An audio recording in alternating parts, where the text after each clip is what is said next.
നിങ്ങളുടെ ഇഷ്ട പരമ്പരകൾ എക്സ്ക്ലൂസീവായി സൺ നെക്സ്റ്റ് ആപ്പിലൂടെ തികച്ചും ഫ്രീ ആയി. ഇപ്പോഴേ ആപ്പ് ഡൗൺലോഡ് ചെയ്യൂ. കുറവുണ്ട് ആന്റി, പക്ഷെ ഇപ്പോഴും പരസഹായം ഇല്ലാതെ നടക്കാൻ പറ്റില്ല. അത് വലിയ കഷ്ടായി പോയല്ലോ. എന്ത് ചെയ്യാം, അവളുടെ ഒരു വിധി. സോന ഇവിടെ ഇല്ലേ ആന്റി? അവൾക്കും ശ്യാമോൾക്കും കൂടിയുള്ള ഡ്രസ്സ് കൊണ്ടുവന്നിട്ടുണ്ട്. അവളവിടെ എങ്ങാനും കാണും. എന്തിനാ സുധാ കാശിന് ബുദ്ധിമുട്ടുള്ളപ്പോ ഈ ധാരാളിത്തൊക്കെ കാണിക്കുന്നേ? അതൊക്കെ അവളുടെ ആഗ്രഹം സുശീലേ. ഈ വീടുമായിട്ടുള്ള ബന്ധമൊക്കെ അങ്ങനെ ആയിരുന്നല്ലോ. ആന്റി, ഞാനിത് അകത്തുകൊണ്ടുപോയി കൊടുക്കട്ടെ? എന്തായാലും വാങ്ങിക്കൊണ്ട് വന്നല്ലേ, കൊണ്ടുപോയി കൊടുക്ക്.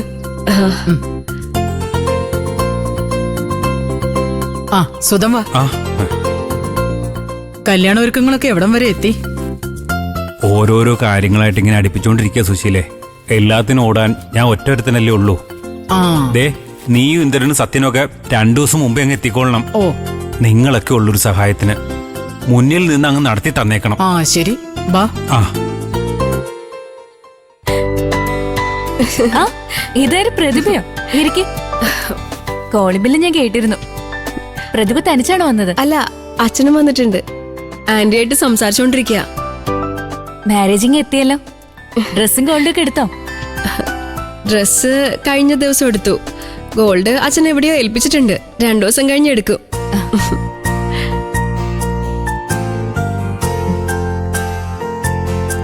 നമുക്കേ ഇതൊക്കെ ഒന്ന് മടക്കി വെച്ചിട്ട് അങ്ങോട്ട് പോവാം. ഇത് ഞാൻ സോനയ്ക്കും മോക്കും വേണ്ടി വാങ്ങിയ ഡ്രസ്സാ. വലിയ സംഭവമൊന്നുമില്ല. ഞങ്ങൾക്കുണ്ട് ഡ്രസ്സ്. ശ്യാമക്കുട്ടി, പ്രതിഭാന്റെ നമുക്ക് ഗിഫ്റ്റ് ഉണ്ടോന്ന് നോക്കി. എന്താടാ വാവേ? പിന്നെ ഞങ്ങള് വലിയ സംഭവമൊന്നുമല്ല, എന്നാലും പ്രതിഭ ഞങ്ങളെ ഓർമ്മിച്ച് ഇത് ചെയ്തല്ലോ. അതാ ഏറ്റവും വലിയ സന്തോഷം. താങ്ക്സ്. അനുചേച്ചിയും വിച്ചുമോനും കൂടെ ഇവിടെ ഉണ്ടാവണായിരുന്നു. ചേച്ചിക്കും വിച്ചുമോനും ഞാൻ ഡ്രസ്സ് വാങ്ങി വെച്ചിട്ടുണ്ട്. പക്ഷേ ഇങ്ങോട്ട് കൊണ്ടുവരണ്ടെന്ന് അച്ഛൻ പറഞ്ഞു. അമ്മയുടെ സ്വഭാവം അങ്കിളിനെ അറിയാം, അതായിരിക്കും അങ്ങനെ പറഞ്ഞ. എനിക്ക് അനുചേച്ചിയെ കൂടി കല്യാണത്തിന് ക്ഷണിക്കണമെന്നുണ്ടായിരുന്നു. പക്ഷേ ആന്റി സമ്മതിക്കാതെ അനുചേച്ചിയെ ക്ഷണിക്കാൻ അച്ഛനൊരു പേടി. ഏട്ടത്തിയെ ക്ഷണിക്കണ്ടെന്ന് അമ്മ അങ്കിളിനോട് പറഞ്ഞിട്ടുണ്ടാവും. കല്യാണം നിന്റെ അല്ലേ, നീ തന്നെ അമ്മയോട് പറ അനുചേച്ചിയെ കൂടി വിളിക്കണോന്ന്. ചെലപ്പോ സമ്മതിച്ചെങ്കിലോ? എന്നാ സോന കൂടി വരുമോ? ഞാൻ വരാം. ആദ്യം നമുക്ക് കിച്ചണിൽ പോയി ചായ ഇടാം, എന്നിട്ട് അതുമായിട്ട് പോ.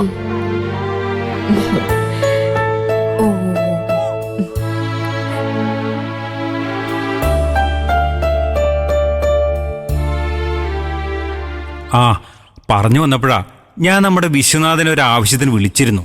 ഏത് വിശ്വനാഥനെ? നമ്മളന്ന് കല്യാണം വിളിക്കാൻ പോയില്ലേ, ഒരു ഡോക്ടറുടെ വീട്ടില്. സുശീലയോടൊന്ന് അവര് ബഹുമാനമില്ലാണ്ട് സംസാരിക്കുകയും ചെയ്തല്ലോ.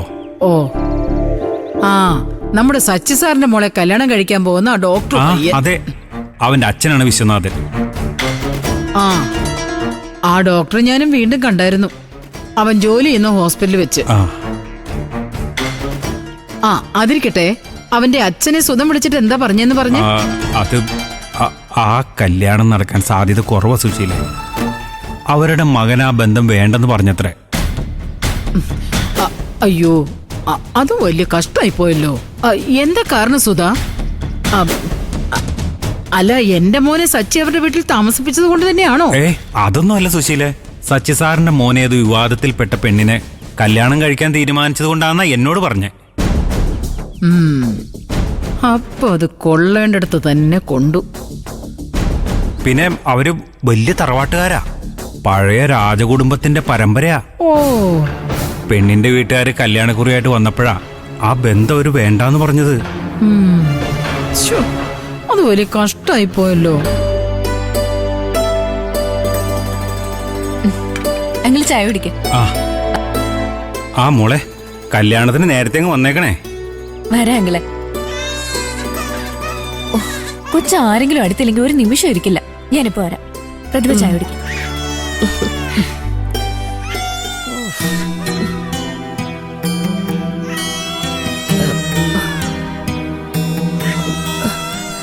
ആന്റി, ഞാനൊരു കാര്യം പറഞ്ഞ സമ്മതിക്കോ?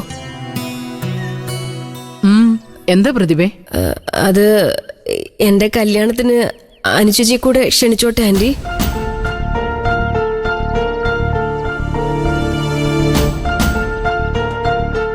അനുപമയുള്ളപ്പോ പ്രതിഭയും അനുപമയും വലിയ അടുപ്പത്തിലായിരുന്നല്ലോ, അതുകൊണ്ടാ. അല്ല, സുശീലയ്ക്ക് ഇഷ്ടമല്ലെങ്കിൽ വേണ്ട. മോള് അനുപമയ്ക്ക് ഒരു സാരി വാങ്ങിച്ചോണ്ട് വന്നു. അല്ല, അത് കുഴപ്പമില്ല. വേണ്ട സുധ, നിന്റെ മോളുടെ ആഗ്രഹമല്ലേ, ഞാനിതിന് തടസ്സം നിൽക്കുന്നില്ല. അനന്തം മാഷയുടെ വീട്ടിൽ പോയി നമുക്കവിടെ എല്ലാവരെയും കല്യാണത്തിന് ക്ഷണിക്കാം. എന്താ പോരെ? Thanks anti.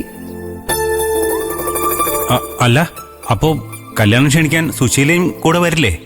പിന്നെ വരണ്ടേ? നിങ്ങൾക്ക് ആ വീടറിയോ? അവിടെയുള്ള ആർക്കെങ്കിലും നിങ്ങളെ അറിയോ? സൂതൻ എന്റെ ബന്ധുവാണെന്ന് ഞാൻ വേണ്ടേ അവർക്ക് പരിചയപ്പെടുത്തി കൊടുക്കാൻ?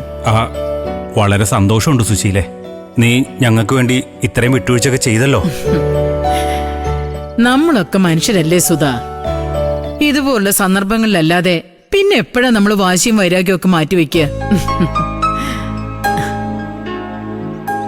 ആ, നിങ്ങള് ചായ കുടിക്ക്, ഞാനിപ്പോ വരാം.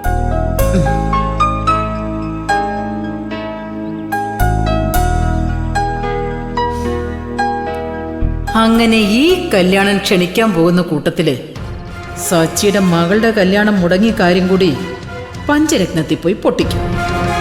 സ്വന്തം മകള് കാരണം വേറൊരു പെണ്ണിന്റെ കല്യാണം കൂടി മുടങ്ങിയെന്നറിയുമ്പോ ആനന്ദം മാഷിന് അതൊരു നല്ല ഷോക്കായിരിക്കും.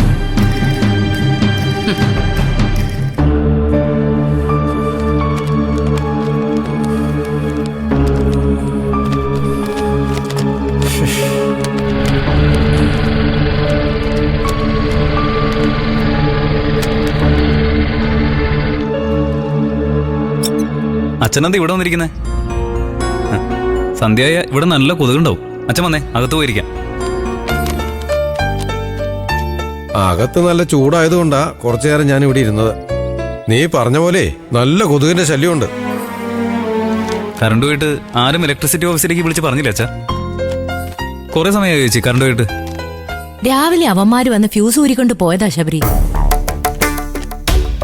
നീ ബില്ല് കെട്ടാത്ത കാര്യം ഞങ്ങൾ ആരെങ്കിലും അറിഞ്ഞോ? ഇതൊക്കെ എന്റെ കുഴപ്പമാ ശബരി, ഞാനല്ലേ ഇതൊക്കെ ചെയ്തോണ്ടിരുന്നേ.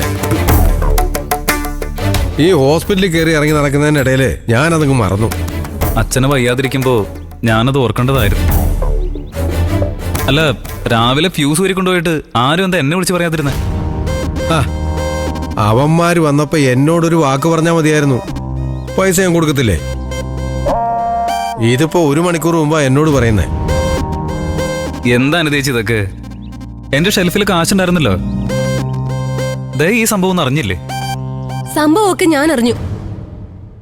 പക്ഷെ കറണ്ട് ബിൽ അടയ്ക്കാനുള്ള കാശ് ഷെൽഫിലുണ്ടെന്നുള്ള കാര്യം ശബരിയേട്ടൻ എന്നോട് പറഞ്ഞില്ലല്ലോ. അതൊക്കെ പ്രത്യേകിച്ച് പറയണതേ. വീട്ടിൽ പിന്നെ കാശ് സൂക്ഷിച്ചിരിക്കുന്നത് എന്തിനാ? ഇതുപോലുള്ള ആവശ്യങ്ങൾക്കല്ലേ? അതെനിക്കറിയില്ലായിരുന്നു. ഞാൻ വിചാരിച്ചു ബിസിനസിന്റെ ആവശ്യത്തിനായി കാശ് വെച്ചിരിക്കുകയെന്ന്. അത് വീട് ശബരി. ധനേട്ടനെ അച്ഛൻ ക്യാഷ് കൊടുത്ത് ഇലക്ട്രിസിറ്റി ഓഫീസിലേക്ക് പറഞ്ഞയച്ചിട്ടുണ്ട്. ധനേട്ടൻ ലൈൻമാനെയും കൂട്ടി വന്ന് ഫ്യൂസ് ഇടിയിക്കും. ഇത് ഉണ്ണിക്കുട്ടന്റെ അല്ലേ? ഇതെങ്ങനെ ഇവിടെ വന്നത്? അത് കറണ്ട് ബിൽ അടയ്ക്കാൻ കാശില്ലെന്ന് പറഞ്ഞപ്പോ ഞാനെടുത്ത് കൊടുത്തതാ. ഇങ്ങോട്ട് നോക്കണ്ട ശബരി. ഞങ്ങൾ എന്തെങ്കിലും അതേക്കുറിച്ച് പറഞ്ഞാ ഇവിടെ വലിയ വഴക്കാവും. അച്ഛനിരിക്കുമ്പോ അത് വേണ്ടല്ലോ.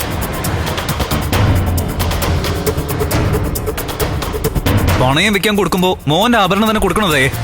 നിന്റെ കയ്യിൽ വേറെ ഒന്നും ഉണ്ടായിരുന്നില്ലേ? അത് പിന്നെ മോന് കൊടുത്ത ഗിഫ്റ്റിന്റെ കണക്ക് പറഞ്ഞ പിന്നെ അതെന്തായാലും തിരിച്ചു കൊടുക്കണ്ടേ ശബരിയേട്ടാ? ചേച്ചി ചേച്ചി വേണ്ട. ഒരു രക്ഷയില്ല. ഞാൻ അവിടെ ചെല്ലുമ്പോഴേക്കും ബില്ലടയ്ക്കേണ്ട സമയം കഴിഞ്ഞു. നാളെ ഓഫീസ് അവധി. കറണ്ടിനെ അത് കഴിഞ്ഞിട്ട് നോക്കിയാ മതി. അവരങ്ങനെ പലതും പറയും. ആവശ്യം നമ്മുടെ അളിയാ. ഓഫീസിൽ കയറി എക്സിക്യൂട്ടീവ് എഞ്ചിനീയറിനെ കണ്ട് കാര്യം പറയണ്ടേ? ഞാൻ അവിടെയുള്ള എല്ലാവരെയും കണ്ടിട്ട് പറഞ്ഞു ശബരി, ഇതെന്റെയും കൂടി ആവശ്യമല്ലേ.